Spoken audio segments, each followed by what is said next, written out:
What I'm going to read to you is pretty long. And it's probably going to be about 25 minutes. But I do think it's important because this is in my neighborhood section. Well, it was about 30 minutes, so 30 blocks away. But I have family history in this area.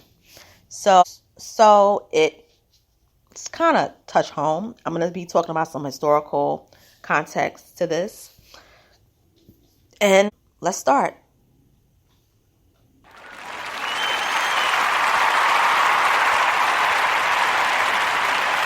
Good afternoon. It's your girl, Miss Analytical. I'm coming to you straight out NYC on this Sunday afternoon.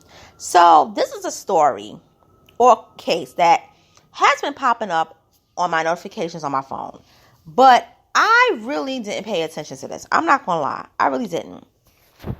And I have to say that I'm glad I didn't read it right away because I was dealing with quite a bit of business situations. So I didn't want to really read about it. And also, I don't really like dealing with a lot of cases like this in my city because I have some things that I'm going through right now.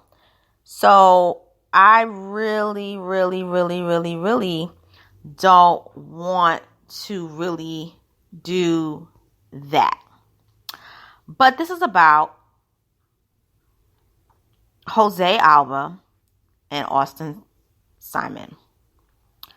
And this is about a case that deals with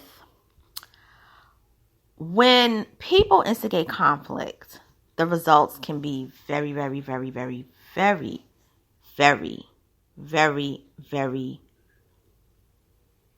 heartbreaking. It can lead to violence, and it can lead to lives being lost. And that is the story. So I'm going to give you a background of this. Jose Alba does not own the store.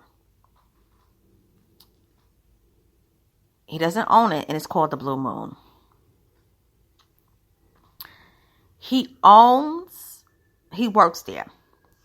And there was a woman who basically was buying or wanted to buy chips for her daughter. And the daughter pretty much wanted to eat the chips, and she was going to pay for it on her EBT card. The store owner first swiped it and said, the money's not working. The card's not working. She said, yes, it is. I have $3 on it.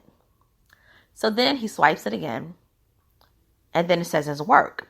So then he even swipes it and keys in the code, the numbers on her card. It doesn't work. And he tells her there isn't any money on the card. Then what ends up happening is that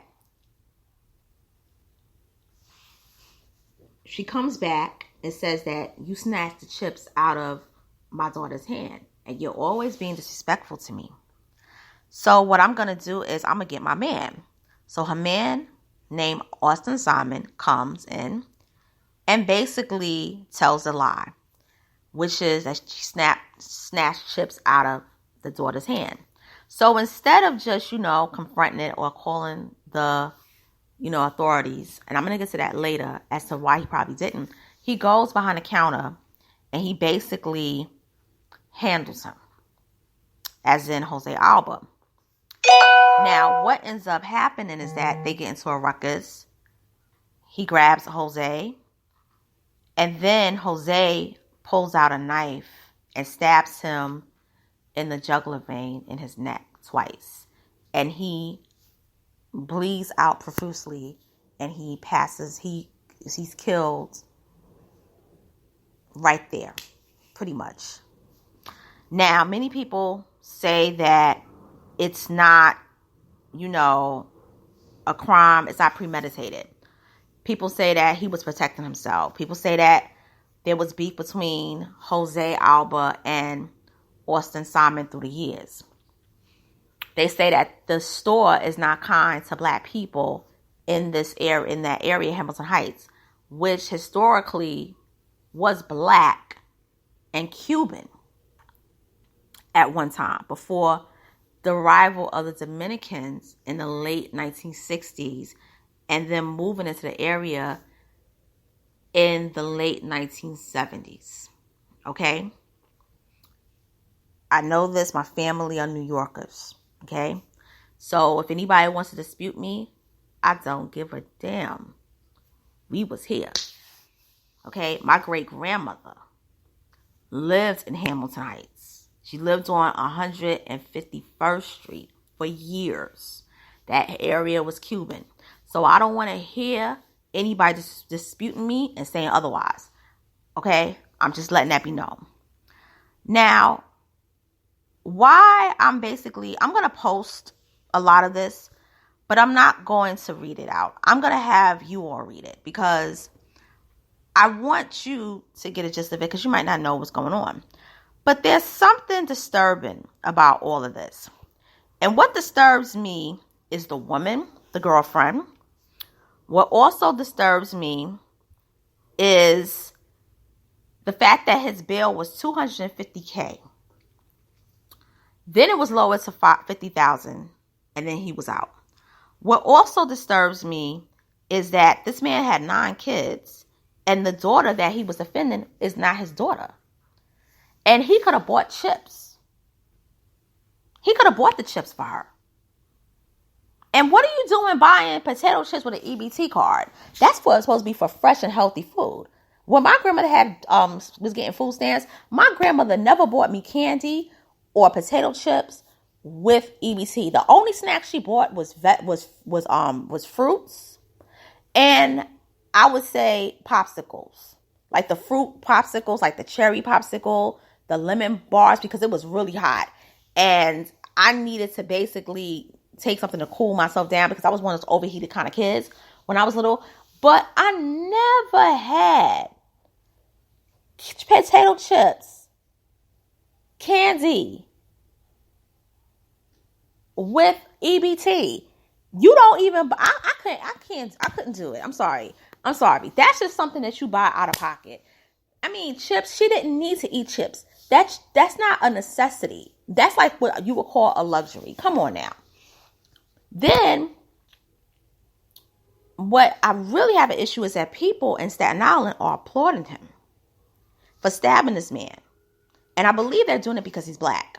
Because I think that if he would have stabbed a white person, he wouldn't have been getting applause. And I don't think his bail would have been lowered.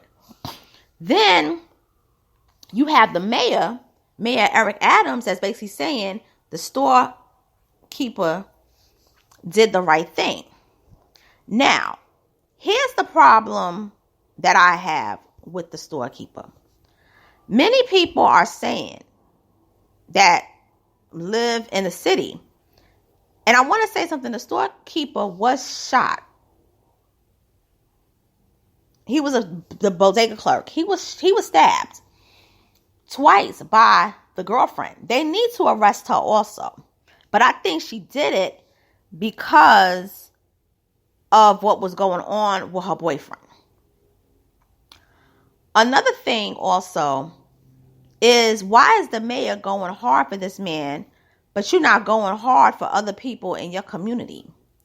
You have the biggest benign neglect, and you have people that are basically suffering right now in the city. They don't have jobs and they want to return to work, and you're ignoring them. So I'm going to need Eric Adams to basically say that. And also, he's a cop. And I think that he's doing this because he doesn't want to take the side of being neutral, because then a lot of the people that invested in his campaign, they'll turn on him, and he's not favorable as is.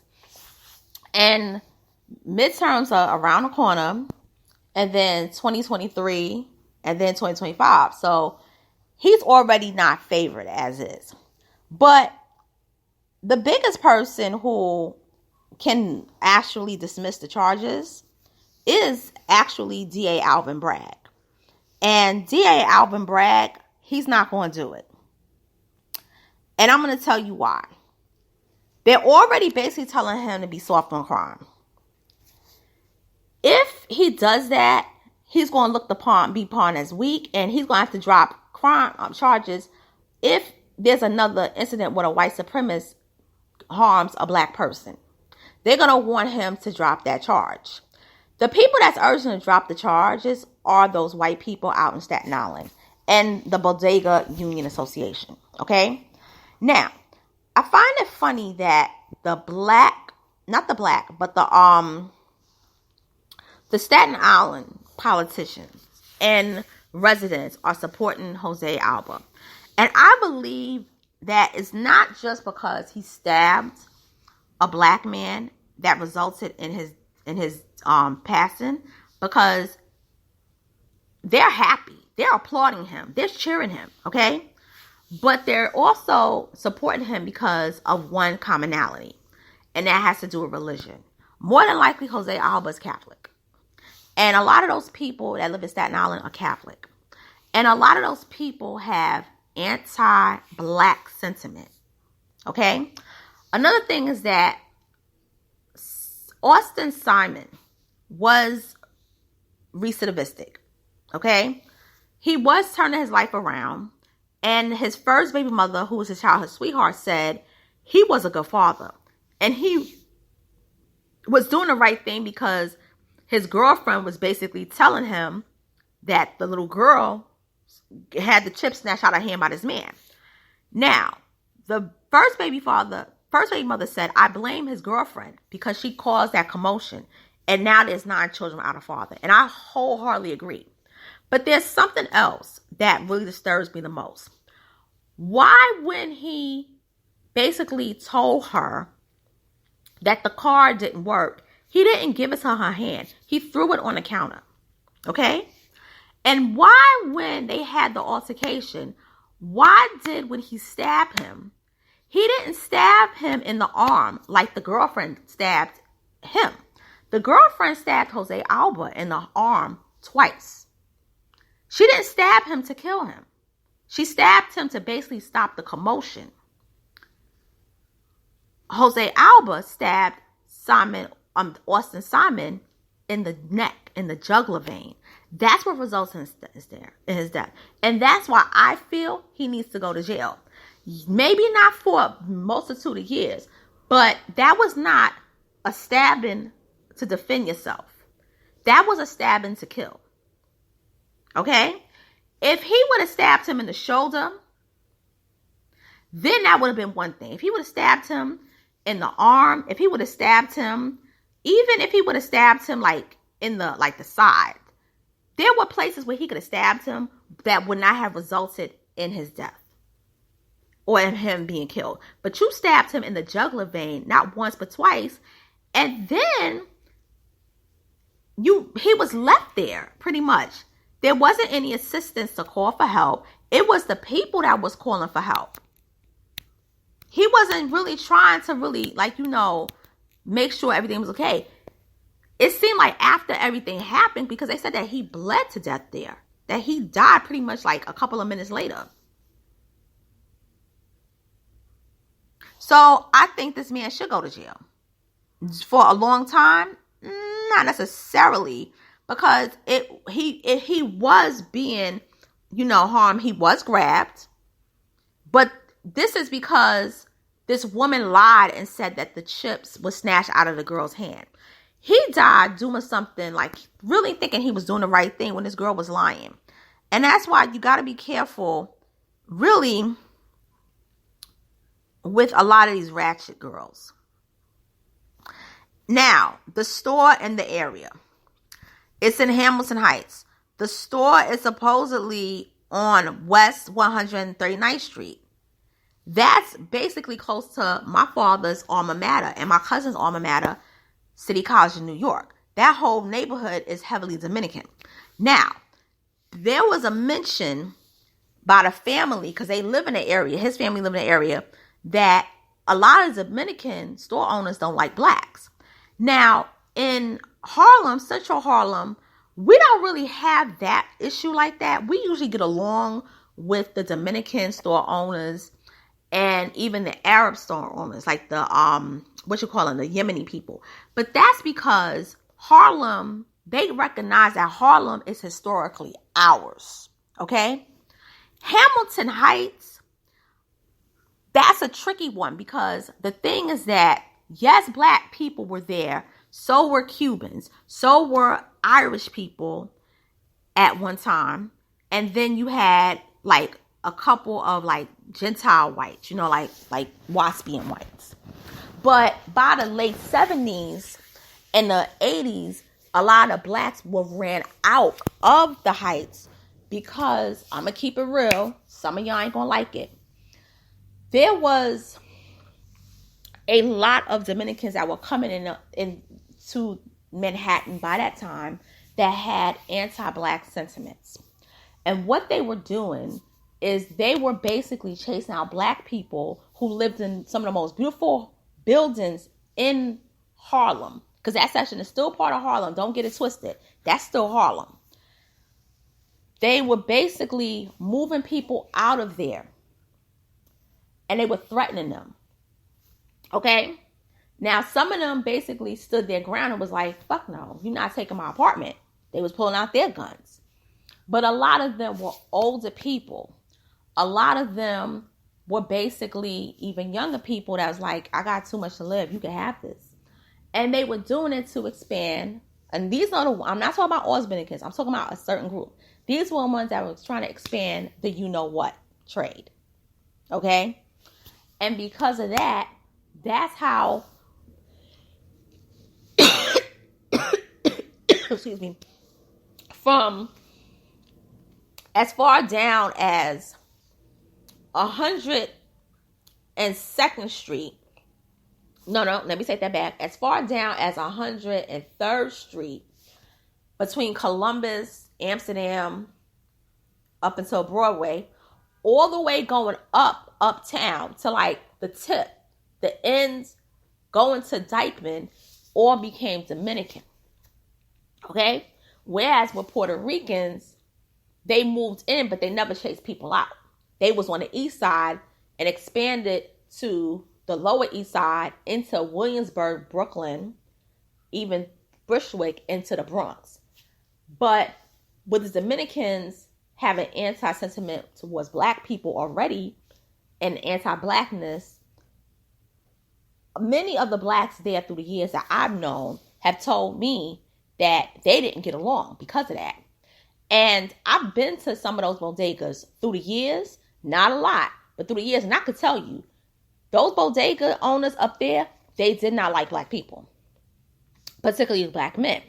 So unless you were a black girl like myself that had a certain type of phenotype or look, they wasn't really friendly or receptive to you. They wasn't. And if you really look black, African black, they really wasn't rocking with you like that. You buy your products and then you get the fuck out. Simple as that. So when the family was saying he had incidents with this man, it's not far-fetched. The thing about it is, my issue is, should this man go, well, the main crux of it, should this man go to jail for a long time, or should he go to jail just based on defending the store or defending himself? My thing is, he should serve some time, because when he stabbed that man, that wasn't an attempt to kill stab, because he didn't have to stab him in the neck. He could have just stabbed him in the shoulder, and then before. And another thing too, the problem is when he knew that this man was hospital, and if what they're saying is true about them having issues, he should have been on the phone immediately calling the cops. Okay? He should have pulled out his phone and called the cops, but he pulled out a knife. He pulled out a knife and he hid the knife. And it's not like he forewarned him and said, listen, get out. I have a weapon. If you come close to me, I'm going to defend myself. He did not do that. He basically argued, and the man grabbed him and shoulder, and he had the knife behind him, and then he boom. And that's the problem I have. And my question is, if this man was not black, would he have done that? Or would he have just hit him upside the head? Because he could have just hit him upside the head. He could have did, it was a lot of ways that could have basically been solved without somebody losing their life. And now that 10-year-old girl, who I think didn't have any other type of father but him, lost a surrogate dad. And the girl, I do believe she should be charged because she instigated and she lied, which resulted in her boyfriend's death. She needs to be charged as well. She needs to be charged. Now, what I find interesting is that they haven't charged her for stabbing Jose Alba twice. But I think it's because she probably told them, and probably was witnesses that said she only did it after he stabbed her. But here's my question. What are people doing walking around with knives like that anyway? I understand the store owner having one. But what the hell? Like, it just seemed, it was just bizarre. And I want to give a shout out to Lovely T because she did a very excellent breakdown of this morning. I have to say that. But I'm going to post the articles here. I'm going to do that because I feel that people really need to know and read it for themselves. I just couldn't do it because I'm long-winded. I did 2 uploads. And, honey, these people, all I gotta say is that this is like, you could say essentially my community. And I gotta say something. The energy, what Lovely T said was really on point. The energy these days is really off. And I feel like ever since, I would say 2000, maybe for me like 2018 or something like that, it's been weird. Now, some people say ever since, 2020 has been weird. But for me, I gotta really say it. I feel like it's been before that. I feel that when we got ushered into the MAGA era, in a sense, and I don't hate the MAGA era, but I feel that when we got into it, it's been this whole issue of, people want to bring back, vigilante justice, the OK Corral, where like the whole, shoot them and then ask questions later type of culture in America. And I didn't grow up like this. And shout out to Gen X and even the baby boomers, because y'all didn't grow up like this either. It was just ending when y'all were being born. And we don't need to go backwards. And I feel that's the problem. We're going backwards to the old days where people can do harm to anyone, particularly Black people, and get away with it or feel that they can get away with it. So with that being said, I'm signing off. Thank you for listening to this commentary. Click like, share, and subscribe. Hit the notification bell and comment, and I will be back later to do some reviews. Take care.